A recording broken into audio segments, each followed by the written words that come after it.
Greetings, Masters, and welcome back to another episode of Ballin on a Budget. Today we're going to be going over the man, the myth, the Stella, Arash, the one-star archer. He is a one-star servant and is typically looked over by most Masters early on. However, this powerhouse of a farmer should not be left unleveled. First, let's take a look at his stats. As far as attack and HP, he is rocking 5,816 attack as well as 7,122 HP at level 60. Now, this is not much in the way of stats. However, he absolutely has his uses, and we'll get into that. But first, let's take a look at his deck.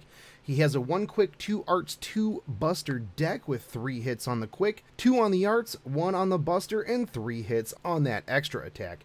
Star weight of 147, which is a tad low for the class, and a star rate of 8%, which is average. Taking a look at his skills, he starts out with Toughness EX, which is really good at keeping him alive. This increases his defense and poison resist for 3 turns on a 7-turn cooldown. The defense goes from 10% to 20%, and the poison resist starts at 8% and maxes out at 16%. His second skill, Clairvoyance, greatly increases his critical star drop rate for 3 turns on an 8-turn cooldown. Now, this does help, but with his 1 quick card, this isn't going to turn him into any sort of a crit star generator. His third skill, which comes after a rank up quest, is one of the bread and butter skills of Arash. Arrow Construction A increases his NP gauge and restores hit points, starting at a 20% NP gauge gain, scaling up to 30% at rank 10, and healing him for 1k at rank 1, scaling all the way up to 3k at rank 10.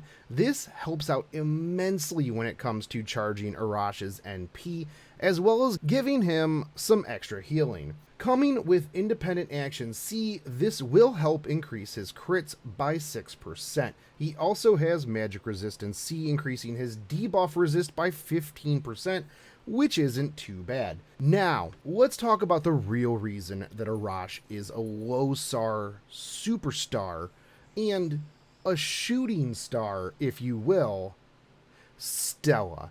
Deal significant damage to all enemies, 600% to 1,000%, and it gets even better, increasing damage on overcharge. So if you can get some overcharge on this dude, you can do some insane damage. Now, it doesn't get any sort of bonus at overcharge rank 1, which kind of sucks, but once you start getting some of the overcharges piled up on him, you go from 100% damage at NP2 all the way up to 400% damage at NP5. Later, this gets an interlude power-up quest that further increases his damage by 200% base across the board. That's 800 to 1200% damage. And it adds another 100% on the overcharge, which is a lot of damage. Now, you might be saying, wow, this is crazy strong. Well, there is a downside to it. He, kind of kills himself.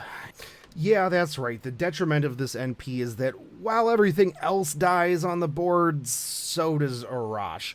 But it's not as bad as you think.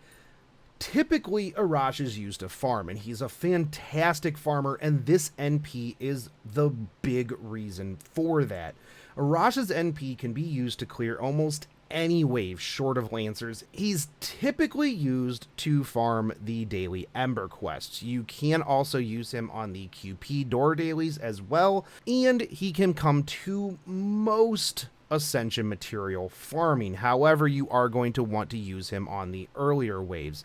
While the NP does kill Arash, the fact that Arash dies can actually be a boon, as it allows other servants from your backline to instantly replace him without having to use the order change from the Chaldea combat uniform. This does allow you to set up combos as well as more advanced strategies down the road. As a 1-star, his Ascension and skill materials are not going to be very resource intensive at all. I would suggest getting his 3rd skill to at least rank 6, as the 25% increased NP gauge will work well with a max limit broken imaginary element if you are able to require it. This will allow you to fire off a first turn NP to begin clearing those waves. As far as CEs go, we already mentioned Imaginary Element, which, even when not limit broken, coupled with Arash's 3rd skill as well as the Mage's Association uniform, will allow you to fire off an instant NP, as you will get 20% minimum from his 3rd skill, 20% from the Mystic Code, and 60% from your CE. A limit broken leyline will put you at 50% starting NP, and with this 3rd skill, it should be pretty easy to charge yourself up to 100% without too much effort, considering you do have those 2 arts cards. An alternative to starting NP is to go with CEs that provide a benefit upon death of a servant. CEs such as the Battle of Camlin, which charges the party's NP gauge upon the servant's death, is an option as well. Who should you team Arash up with? Well, that's a tough one, because you are going to likely be using him for farming or setting up some sort of combos and strategies. You can use him to pull off buff stacking, to strategically bring servants from the back line into the front line. So Arash is going to be one of those servants that can fit in to that farming niche or that combo strategy niche. So it's very hard to say who he teams up very well with. So Arash is going to be who you are going to in order to blow up waves for farming. Overall, Arash really brings a very versatile tool to both your farming and your content clearing kit. Early game, he does allow you to farm faster to ease leveling, as well as being low cost to help fit in more servants and CEs into your team. In the late game, he does allow you to pull off combos as well as buff stacking, which I will have a link to a video covering that subject in the description if you are interested. His Noble Phantasm is both easy to level up to NP5 as well as insanely powerful.